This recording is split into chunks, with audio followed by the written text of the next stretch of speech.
Benoît Marbeau, bonjour. Bonjour. Vous avez publié Cruelle Aurore, bas de soie contre sans-culotte, une pièce de théâtre dans la collection Théâtre des Cinq Continents, aux éditions L'Harmattan. Alors, qu'est-ce que c'est que cette... pouvez-vous nous parler de cette pièce?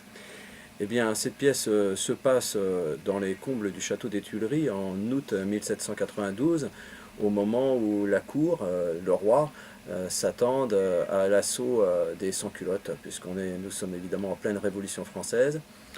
Et l'histoire va permettre à trois personnages de se retrouver et de s'affronter. Ces trois personnages, ce sont d'abord deux jeunes aristocrates, une jeune fille qui s'appelle Sophie d'Aubusson, qui vient retrouver donc au Palais des Tuileries son cousin Alban d'Armentières. Euh, Ils sont là tous les deux pour défendre le roi.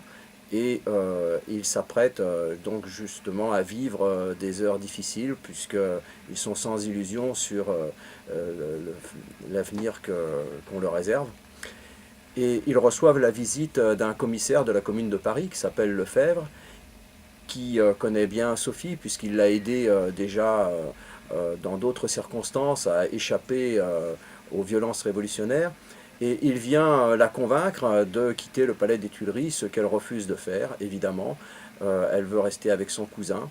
Et tous les trois vont donc s'affronter et essayer de trouver une solution pour survivre ou au contraire pour aller jusqu'au bout de ce qu'ils estiment être leur devoir.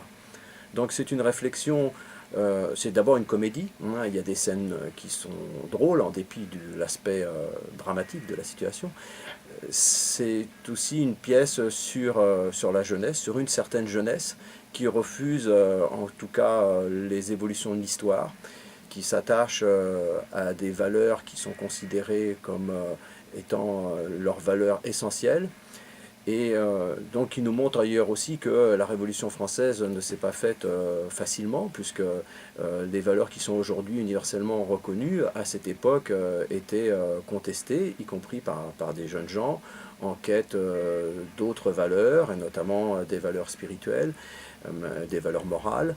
Et c'est aussi ça que montre cette pièce, cette difficulté à se définir par rapport aux évolutions de l'histoire.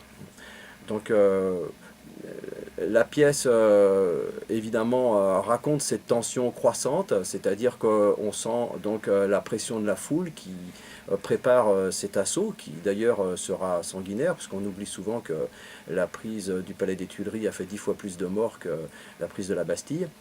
Et c'est aussi, je crois, une vision aussi de cette jeunesse qui a beaucoup de mal à trouver sa place dans un monde moderne où disons, la valeur essentielle est une valeur de liberté et donc qui a peut-être du mal aussi à trouver sa place par rapport à l'éducation qu'elle a reçue, par rapport aux traditions qu'elle aimerait voir se perpétuer.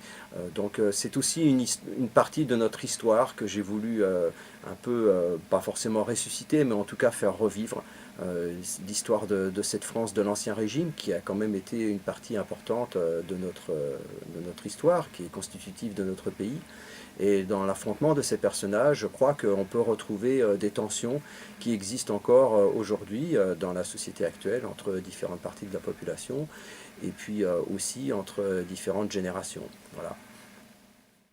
Alors la pièce va se jouer à Neuilly, au théâtre du Petit Parmentier, du 22 février au 11 mars 2017. Donc c'est tous les soirs à 20h30 du mercredi au samedi.